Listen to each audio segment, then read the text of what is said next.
Bonjour, bienvenue à notre troisième capsule sur le développement de l'enfant, de l'humain, et sur la parentalité, c'est-à-dire l'ensemble des attitudes qui favorisent ce développement. Je suis Lucien. Encore une fois, je suis redevable beaucoup pour ces capsules et la plupart des éléments dedans du travail de François Duménil, qui est psychologue lui aussi. Et qui a écrit beaucoup sur le développement de l'humain, de l'enfant, le développement normal, le développement pathologique. Si vous voulez savoir un peu plus sur son travail, sur les livres qui sont encore disponibles, vous pouvez regarder dans les liens en dessous de la vidéo. Après avoir parlé du développement du soi, c'est-à-dire du sentiment d'être, d'exister, à la dernière capsule, nous allons maintenant passer plus précisément à ce qu'est un enfant, c'est-à-dire comment est-ce qu'il est dans son monde intérieur, à quoi ça ressemble, qu'est-ce qui le motive, qu'est-ce qui l'habite, et comment se positionner éventuellement face à ça pour favoriser un développement optimal.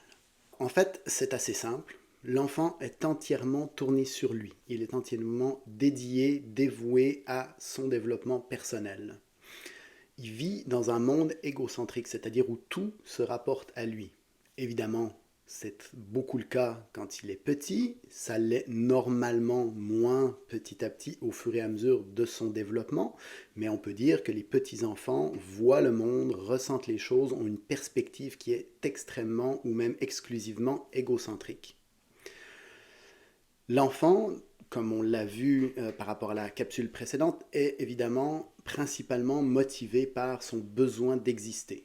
Évidemment, il a besoin d'être en sécurité, il a d'autres besoins qu'il va exprimer, des besoins physiologiques, mais psychologiquement, le premier besoin, le besoin principal qu'il a, puis qu'il va maintenir pendant au moins une bonne dizaine d'années, ça va être le besoin d'exister, c'est-à-dire le besoin d'être investi par le regard d'un parent, d'un adulte, qui va pouvoir lui signifier ce qu'il est à chaque moment de son existence. C'est donc pour cette raison que l'enfant, constamment, et encore une fois, on le voit particulièrement avec les petits-enfants, sont toujours à la recherche du regard des adultes. Ils sont toujours à demander à ce qu'on regarde ce qu'ils font. Ils sont toujours à partager ce qu'ils vivent. Ils sont toujours à vouloir parler d'eux, de ce qui se passe, etc. Même quand ils posent une question là, sur, bon, toi, qu'est-ce que tu faisais à l'école, par exemple, immédiatement, ils vont rapporter ça à eux. Ah, ben moi, je faisais ça, puis là, aujourd'hui, j'ai fait ça, puis là, Thomas, il m'a dit ça, puis etc., etc., etc. Il va nous nommer toutes sortes de choses, d'ailleurs, hein, sans se préoccuper vraiment de si on les comprend, de si on est capable de savoir qui est Thomas, comme dans mon exemple, parce que pour lui, dans son monde égocentrique, tout le monde sait qui est Thomas, donc il va parler de ces choses-là pour qu'on puisse le situer, pour qu'on puisse lui dire, lui signifier, lui renvoyer une image de lui-même à partir de laquelle il va pouvoir construire progressivement son image de lui. C'est le soi dont on a parlé à la dernière capsule. L'enfant est soumis à ses impulsions. C'est ça qui le domine. Ces impulsions-là, qui viennent de lui, qui montent en lui constamment, selon son état, selon ses besoins, selon ce qui se passe, sont en général des choses qui vont le dominer.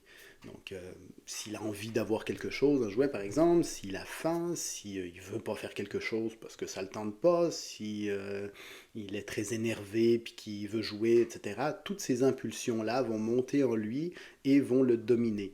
L'enfant n'est pas quelqu'un qui va pouvoir naturellement mettre un frein à ces impulsions-là, à moins d'y être contraint, à moins qu'il ressente qu'il y ait quelque chose d'autre qui lui fasse peur. Là.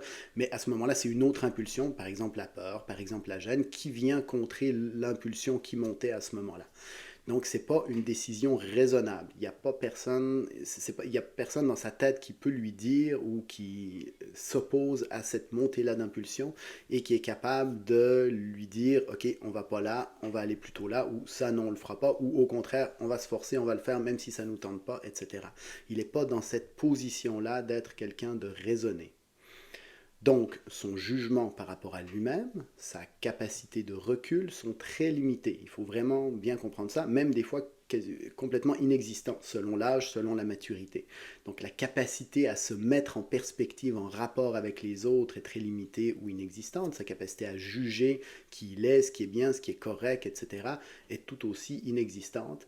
Et il va donc avoir besoin d'un parent, d'un adulte pour jouer, si on veut, ou pour prendre ce rôle-là pour lui que lui n'est pas capable d'avoir.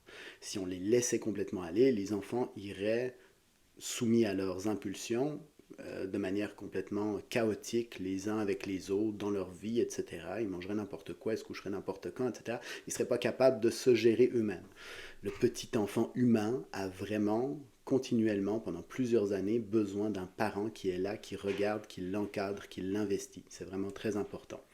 Dans le fond, l'enfant, c'est l'impulsion, l'adulte, idéalement, évidemment, selon les adultes, l'adulte, c'est la raison.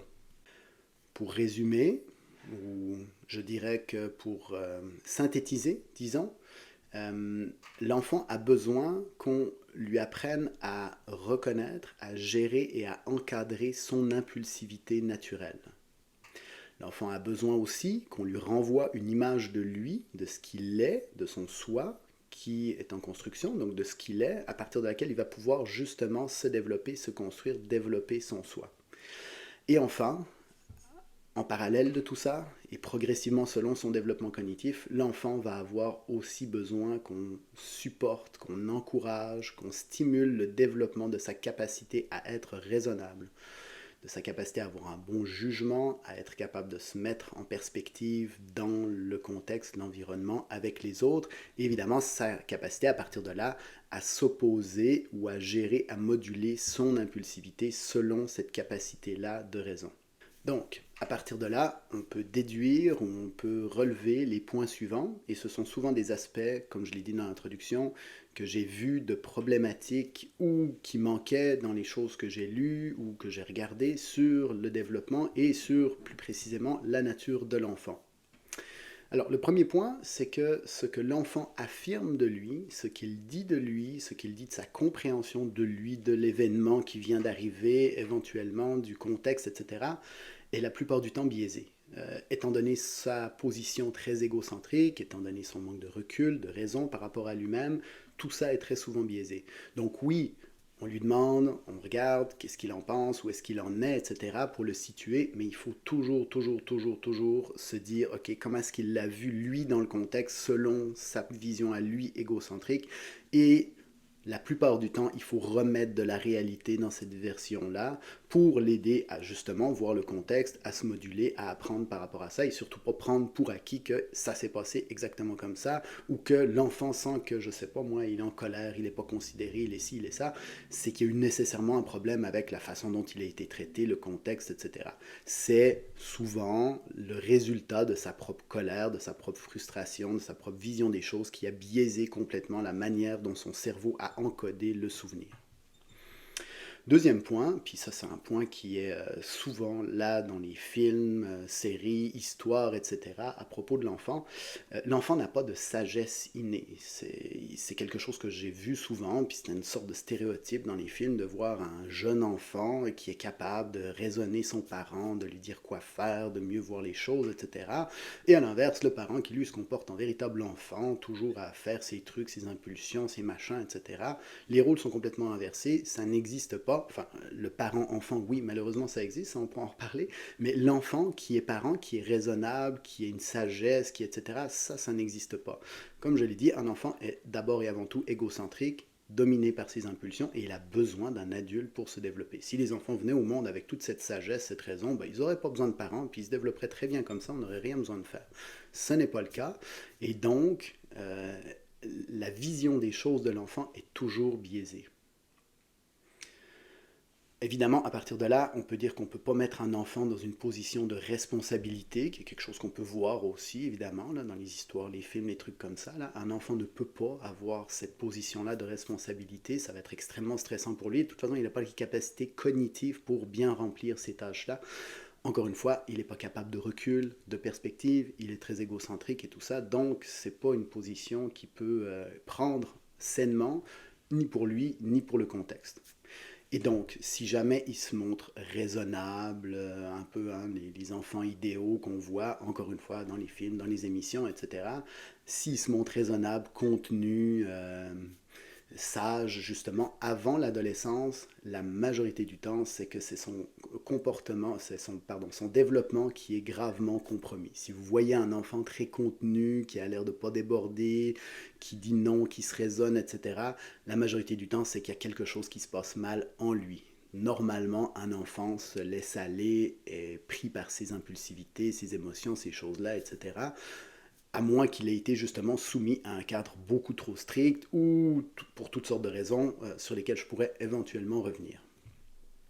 Et là, le dernier point, qui est un point, ne faites pas le saut, sur lequel je vais revenir plus tard, je vais vous l'expliquer plus directement à la vidéo numéro 5, mais un enfant n'est pas capable d'aimer. C'est-à-dire qu'un enfant, puisqu'il ne peut pas considérer le monde autrement que de manière égocentrique, n'est pas capable de se mettre à la place de l'autre, à le considérer comme un sujet.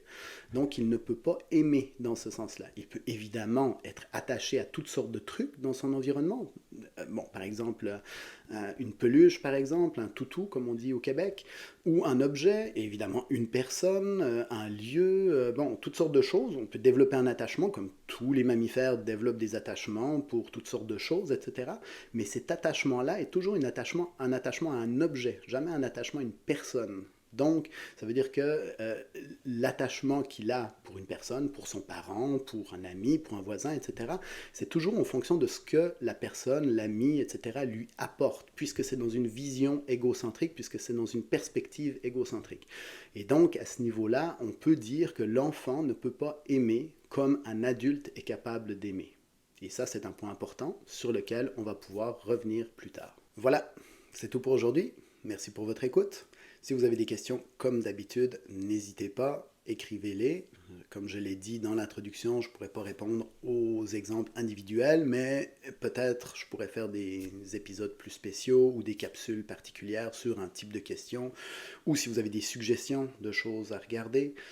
J'ai parlé d'histoires, de films tantôt. Il y a beaucoup d'exemples dans les histoires, dans les films qui parlent de types d'enfants ou de stéréotypes par rapport aux enfants et éventuellement par rapport aux parents. Ça pourrait fournir des bons exemples pour pouvoir en reparler éventuellement. Donc si vous avez des suggestions, n'hésitez pas. À la prochaine!